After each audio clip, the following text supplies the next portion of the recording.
hoping to do? Well, I consider back in 2017, I came on board with the 50th was it the 50th anniversary of the 19 I think it was 2018. Yeah. That was 2018. They had the 50th anniversary of the founding of the Republic of New Africa. That was my first. That was my first official identification with the Republic of New Africa. You know, there's not a whole lot of information out about the Republic of New Africa, and it's not like I had to find that information so I could. I found a little bit of information, but I had to study on it. Long story short, I do identify with the Republic of New Africa in terms of their goals, in terms of wanting to be able to have these various states, in terms of the work that was done by the Detroit delegation. I respect that work, and I feel like as a grassroots person, I stand on the shoulders of that work. And we have to get that information out to our people. Many of our people don't know anything about, what went down in Detroit. As far as I'm concerned, that speaks to me more so than any of the civil rights stuff. Okay? Yeah, you're right. It speaks volumes. But, our position now is, and again, we're not the Republic of New Africa. We take our inspiration from the Republic of New Africa. We support the Republic of New Africa. And many of us consider ourselves to be members of the RNA, the Republic of New Africa. But our thing was to have an independent black political party that would stand on some of the same principles as Republic of New Africa and the Black Panther Party and SNCC and UNIA. So we take our inspiration basically from those type of formations, right? Marcus Garvey, Black Panthers, Republic of Africa, SNCC under Stokely Carmichael, H. Red Brown, so forth and so on, right? Yes, sir. And any other radical revolutionary black tradition. So we just don't exclude people who are not part of those formations. We include any radical revolutionary black formations, leaders, personalities, individuals, movements that exemplify and that demonstrate this whole tendency towards self-determination, towards black self-determination and freedom. Yes, sir. So, we're pushing the thing about organizing and also utilizing electoral politics, right? Which is one of the areas that the radical revolutionary folks, black folks, have not been present in. Right. And because we haven't really been present, we got all these other folks who stepped into that void and they filled it. They've been doing a job in filling it, and they've been misdirecting the black community for decades. Yes, so, we got all types of black elected officials who really ain't about nothing. They just Democrats who, they just try to stay in office and make some money. That's it. Puppets. I'm aware of that. We deal with that everywhere, brother. And I think we've had that conversation before. That's one of the major things that I deal with here in this area. For instance, real quickly, the brother that I was interviewing that got beat up by the cops over in Westover. Right. Okay, right. Now, while I was interviewing him, I mentioned another brother that was Haitian that I had came in contact with. And I sent him to two black lawyers that I knew personally. He called me back and told me that they wouldn't help him. He couldn't get no help from him. This is the Haitian brother. So I had to take this Haitian brother to a white boy lawyer that I was questioning. I had problems with the white boy, you know what I'm saying? But I had to get the brother a lawyer because he come through Nicholas County, West Virginia, late at night, and they pulled him over, bullied him, told him they was gonna whoop his ass, and whooped his ass. They didn't beat him up real bad, but they still whooped his ass. Okay? So I went and got him a white boy lawyer, and now I'm finding out the Haitian brother called me a couple of days ago, told me that the white boy lawyer told him the white boy lawyer is playing games. What I know that if you got irregularities in the arrest, irregularities in being stopped, you ask for a motion to dismiss charges immediately. That's my style.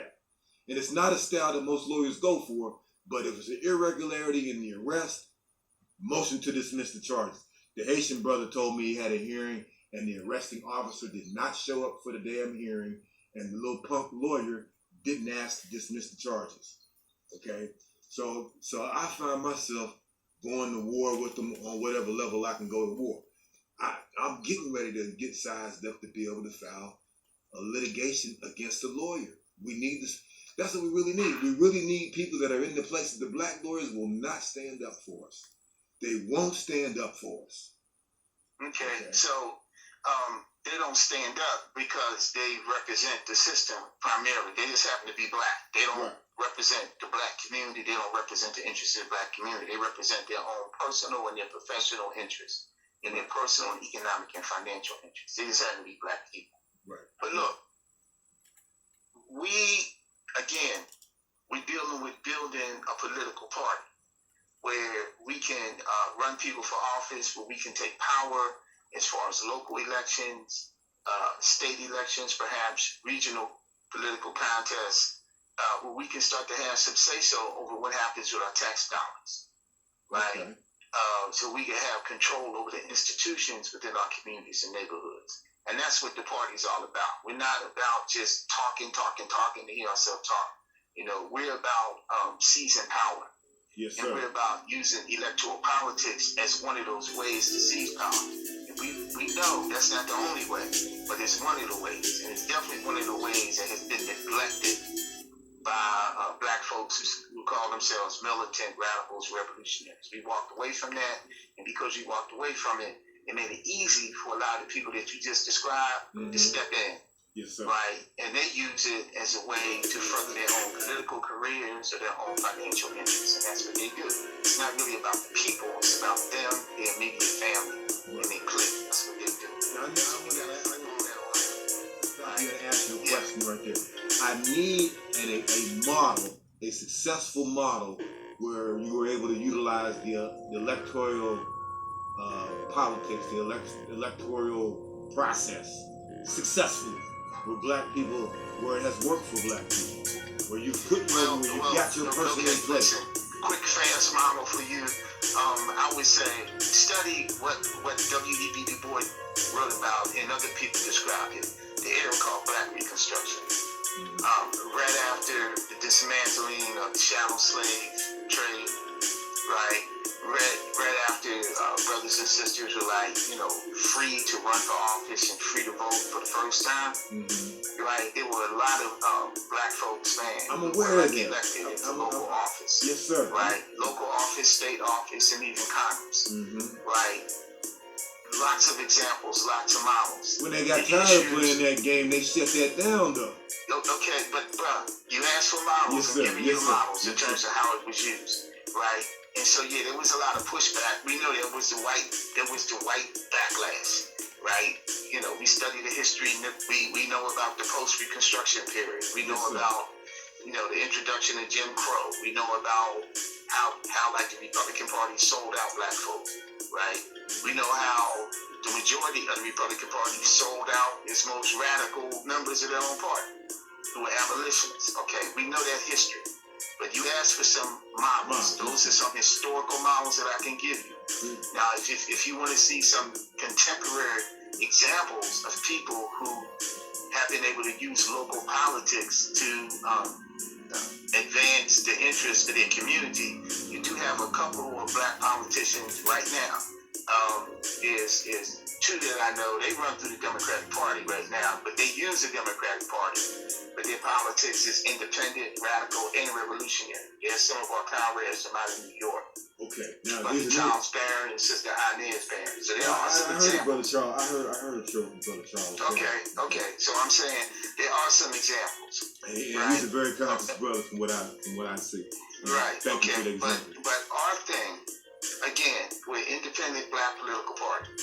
And so we have to use electoral politics. You can't get around it. It's like the work that you're doing, you still have to deal with electoral politics, whether you're dealing with a local magistrate, whether you're dealing with the county district attorney, whether you're dealing with your mayor, whether you're dealing with the city council. You got a city council, they probably have a committee on public safety.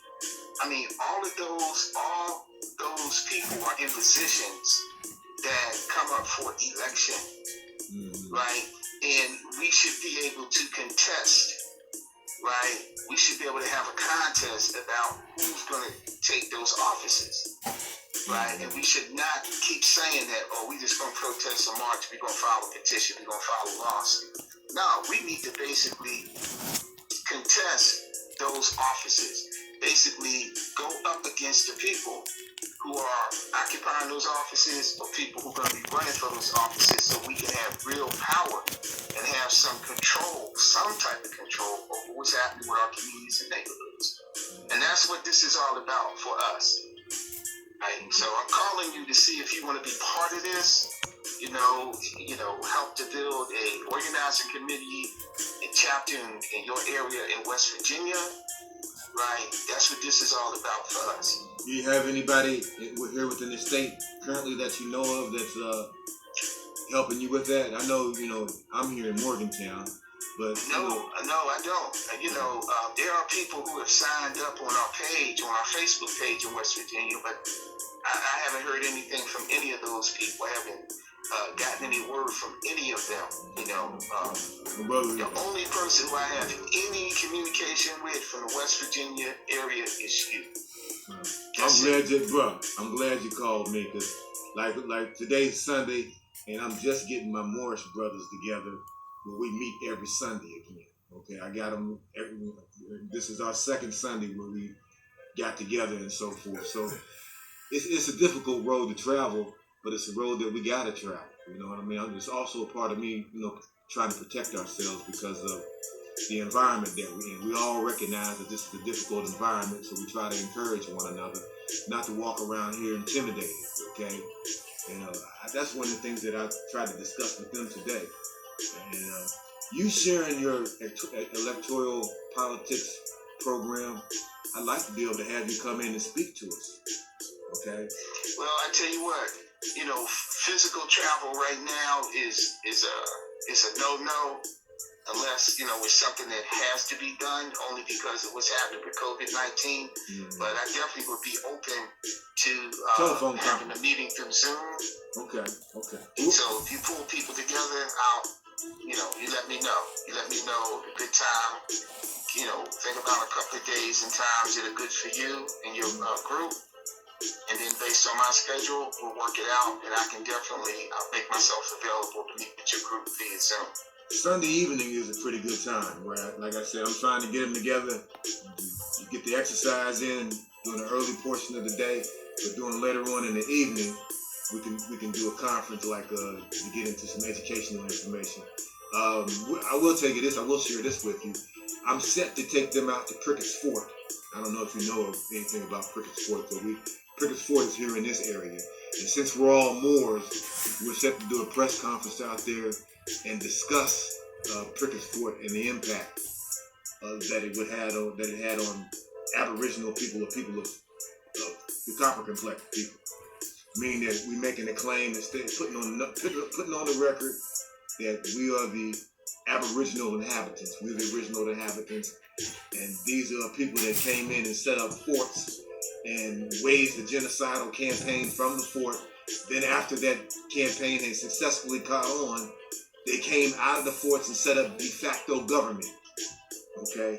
And so we are set to put that on the record, okay, for our population, because we know that this population was the population of Virginia, and Virginia extended all the way up to Fort Pitt until 1790. So this is our position. But I want to give you a platform to present your program to these brothers, because these brothers is Moors, and I think they're not really on no electoral politics program. However, we had a discussion today about Trump, and some brothers that are Moors are telling me that Trump represents the defense against the deep state. And I'm telling them, I said, well, hold on, this is two versions of white supremacy. You telling me that I'm forced to have to go along with Trump over Biden? And Trump is the defense to the deep state, that we got to choose it. I mean, so this is, I'm telling them, I said, no, I can't go with either one of them, okay? But the brothers are still sticking with that Trump represents a defense to the deep state. And I'm going to shut up, and I want to hear what you got to say about that at this time, brother. Well, yeah, okay. First of all, again, this is what happens when we don't understand what politics really mean. So like when brothers say, man, I don't deal with politics. I say, okay, well, you ain't got to deal with politics. Politics is going to continue to deal with you. And they asked me, what do you mean by that, Brother Khalid? I said, politics, everything is political, right? Agreed. So, you know, if you're paying taxes, that's political. If you're paying taxes, but you say you don't deal with politics, then you live in a lie. Because your tax dollars are being able to pursue a certain political and social and economic agenda, right? Locally, your tax dollars help to fund the police that terrorize you and your community. Nationally, your tax dollars help to fund the different institutions and mechanisms that keep your people oppressed. Internationally, your tax dollars are being used to feed and to arm the armies that oppress your relatives from abroad and people of color from all around the world. So you don't have to deal with politics, but politics is going to deal with you. If you say, well, I got my own business. Okay, well, you got your own business. You still pay taxes. Right. You pay taxes on the income that your business generates. If you walk away and say you don't deal with any politics, then that means you abdicate any responsibility over what happens with your tax dollars. So your tax dollars can go to United States, droning different people all around the world. Right? Your tax dollars go to the police forces becoming more militarized. Your tax dollars go into the state, to the county, building more prisons. So you don't have to deal with politics. Politics is going to continue to deal with you. Right?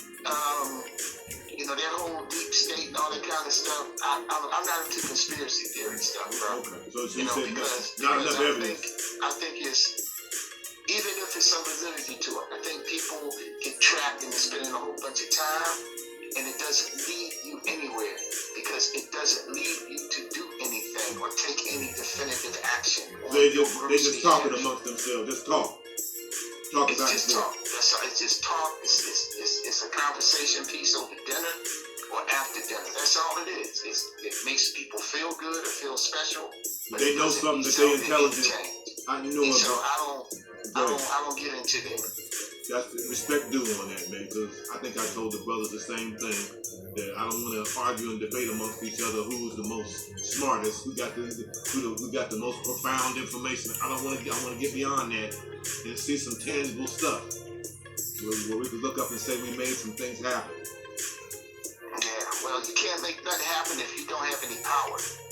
And so you can have power, you know, you can organize parallel systems of power, and then you can take over whatever spaces that you can take, you know, using whatever's available to you. Right now, the United States is not in a complete state of martial law. Politics as we know it has not been outlawed. When I say politics as we know it, I'm talking about elections, running for office, and all that. It's not been outlawed. Political parties have not been outlawed. So that means that we still have the opportunities to utilize certain mechanisms within the system to try to help us to survive and help us to grow. Right? We need to take advantage of that, man. Straight up. I feel you. Now listen, I do have some contacts here locally. A sister friend, that Danielle Walker, she's a Democrat. Now, she is down with the BLM. She's down with Black Lives Matter. Okay? However, I got Danielle's direct contact information. And I think Danielle will listen to you. Okay? Because she's dealing with the legislature. Okay? And Danielle and I talked because, you know, I worked the hate crimes case here in West Virginia back in 2007. I told Danielle, I said, look, there's so much stuff happening here in this state. People is calling me on employment issues, just a little bit of everything. We need the Attorney General's office to set up a hotline to deal specifically with systemic racism. She was for it. She said, John, find me some legislation where that has went through. Well, New York got a hate crimes hotline. Other areas got a hate crimes hotline, specifically through the Attorney General's office. And I believe that is a legitimate position for us to make. Okay? Now, this is outside of electoral politics. This is just us putting the state on notice that, look, this is what's going on, and you all should have this. Okay? This hate crimes hotline, systemic racism hate crimes hotline, specifically for African Americans in the state. Okay? But anyway, I'm giving you a little piece of information on fact that we do have a sister from Monongalia County that's a state delegate, and she's involved with statewide politics. And I let her do that. I said, Sister Danielle, that's your thing. Okay? Brother, let me stop you real quick. I'm going to say most black Democrats are corrupt. Most blacks who are members of the Democratic Party are sellouts. So I'm just being upfront. Well, that's the position I took. 90 to 95% of them are corrupt. Mm-hmm. Some are conscious sellouts, and some are unconscious sellouts. And so, let me distinguish between the two. Okay. Some, and I think this is probably many, most of them are unconscious sellouts. In other words, their heart is in the right place. They mean well. They think the Democratic Party is the only way they can go, and they think the Democratic Party is the best way to go. Right? But they sell the black community out on a regular basis because when they have an opportunity to really fight and stick up, they won't do so because they're more loyal or worried about the Democratic Party than they are loyal to the black community. That they would say something to offend the Democratic Party. Okay, so that's one. The other group is much more deliberate. They know what they're doing. They deliberately sell out the black community to the highest bidder. Period. They have no interest in trying to uplift the people. They basically are only interested in pursuing their own political career and the financial gains that come from their political career. That is it. They are black people that look like us. You may have went to school with them, play ball with them, been in the penitentiary with them. They might be in their own family. Right? They have no real love for black folk, period. So 90 to 95% of all black Democrats fall into those two categories. The majority are unconscious sellouts. Are you talking about Democratic and deliberate traitors and sellouts? You talking about Democratic office holders, not necessarily Democratic. That's what I'm talking about. The people who hold office in the Democratic Party. Okay, yeah. I'm not talking about people who just happen to be members of the Democratic Party who just vote. I'm not talking about them. The majority of them don't know better. That's why they still vote for the Democratic Party, because they don't know better. Like, either they don't know better or they don't know of a better way. Right? And if they do hear about something that's different, then the leadership of their party push back against them to convince them they couldn't possibly succeed being an independent or doing something different. Okay. So that's the majority of people, black folks who are registered Democrats. They just don't know any better, and they don't know of any other way, or they don't believe that any other way can work. But there's this other group of folks who hold the office. To me, that's like a waste of time. I don't have time to engage in that because I've been down that road already, and I know what it leads to. Either that person is not going to believe what I'm saying and not going to think it's worth even considering or pursuing, or that person knows what I'm saying is correct, but they have a greater political and financial interest in maintaining the status quo. Okay, now, brother. So to me, that's a waste of time. Now, I mean, like, it's no disrespect to you and no disrespect to the sister. That's all right. If she's a representative, if she's already involved as a state official or representing the Democratic Party. Okay. Now, respect due. Now, listen. In this state, they have a third party called the Mountain State Party that is affiliated with the Green Party. I came in contact with now the Green Party is supposed to be endorsing the reparations position when I first came in contact. I think Cynthia McKinney, they ran her as president under the Green Party. So there is some third party politics here within the state, but they haven't been able to be strong enough. That third party, the Mountain State Party, hasn't been strong enough to be able to go up against the corporate backed Democrat and Republican Party. However, the Mountain State Party, they offered to run me for governor at one time. I might have told you this already, and I opted against it. When I opted against it, they told me that they was going to run a female friend of mine. She's half black, half white, and I'm the sister that I did the interview with. Her name is Crystal Good. She's out in California. They told me they was going to run Crystal. And Crystal and I just hooked back up again. Okay, to do this report that she's doing. Okay, But I shared that with you to let you know that there is already some third party activity here within the state, but they haven't been, and these are white people, they haven't been able to break through. It's called the Mountain State Park. Okay. So I understand what third party candidates, third party politics go through, because the two machines. And that's as clear as I can get come across. Yeah. Well, I appreciate that. I mean, you're gonna find those type of dynamics in a lot of the places around the country, especially when you have any sizable number of black people, right? And oftentimes the third party formations that are majority white, that are, they call themselves working class parties, what they usually try to do is align themselves with certain elements from amongst the black community, for various reasons, political and social reasons. Some of those reasons are authentic, and some of those reasons are just strategic and tactical on their part. But being that what it is, the bottom line is that our party is an independent black political party, and so we distinguish ourselves in that way, right?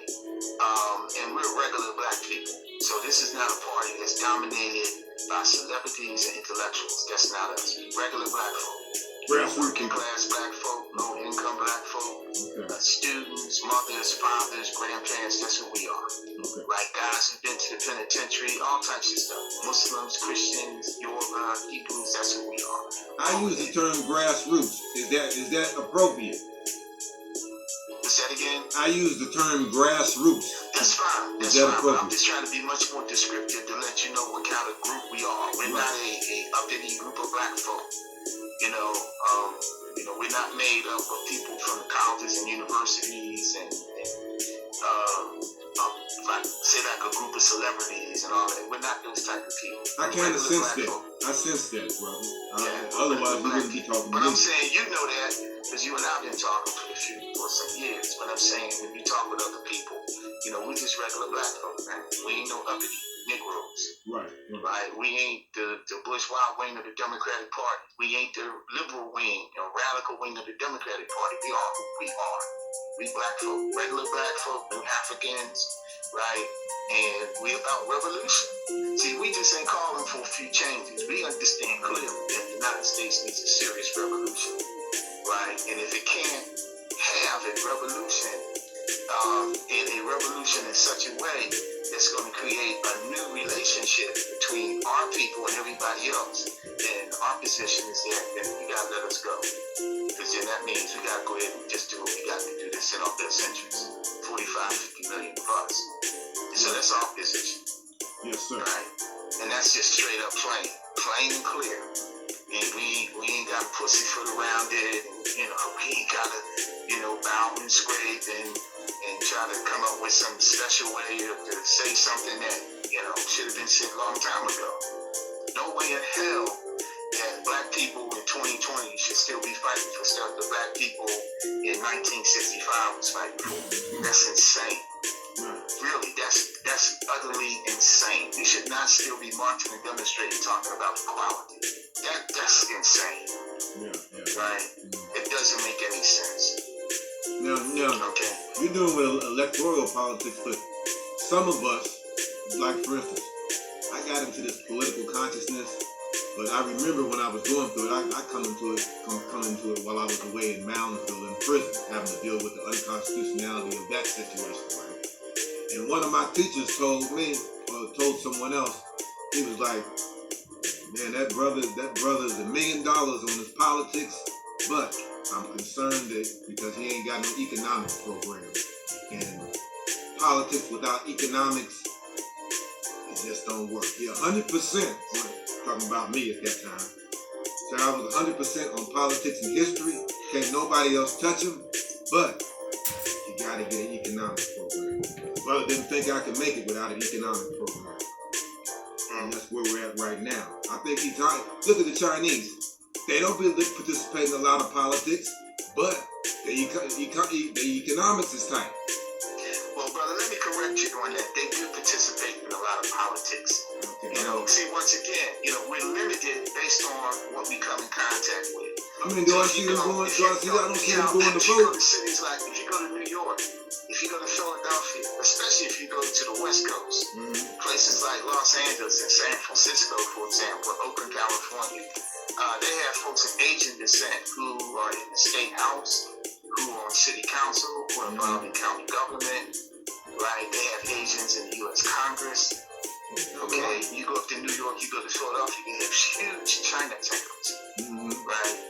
Especially up in New York, right? So yeah, they are involved in politics. I'm talking about going to vote. I'm talking about going to vote. No. They vote. Who do you think put them in office?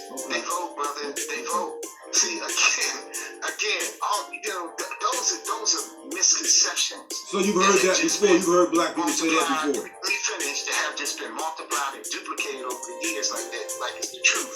That's not true. That's a lie. Actually, I'm gonna be honest. That's a lie. That's not true. Yeah, They engage in the electoral. They vote their people on city council. Right? They vote their people into the state house. They vote their people in the county offices.